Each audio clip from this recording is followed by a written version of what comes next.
Solo una cosa se interponía en el camino de Christopher Nolan para hacer de La Odisea la primera película filmada completamente con cámaras IMAX, pero eso ya no es un problema.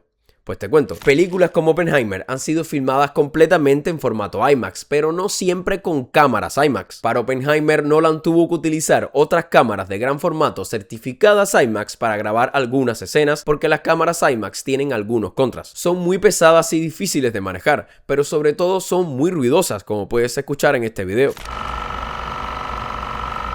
Esto hace que para escenas de diálogo cercano sea inviable, por lo que se necesitaría grabar el audio en el set sin la cámara rodando o luego en postproducción en un estudio. Así que para este tipo de secuencias, Nolan tenía que utilizar otras cámaras de gran formato certificadas por IMAX para grabar en formato IMAX. Pero el problema del sonido ya no es un problema.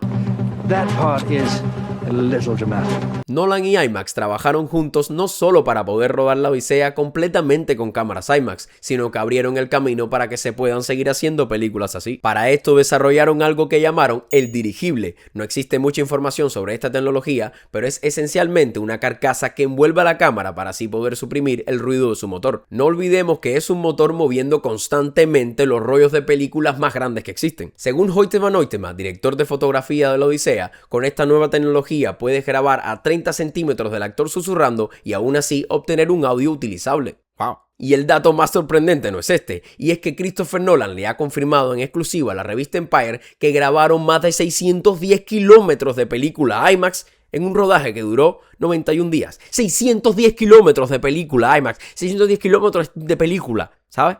Para que se hagan una idea, esta es más o menos la longitud de toda la Florida en rollo de película. Wow. Déjame en los comentarios qué piensas sobre esta barbaridad. Así que por eso mismo no olvides darle a seguir y al like si te gustó y suscribirte a mi canal de YouTube para que estés al tanto de todo lo que pasa con esta increíble película. 610 kilómetros de rollo, ¿sabes? O sea, Nolan, are you crazy, my man? Así que nada, gracias.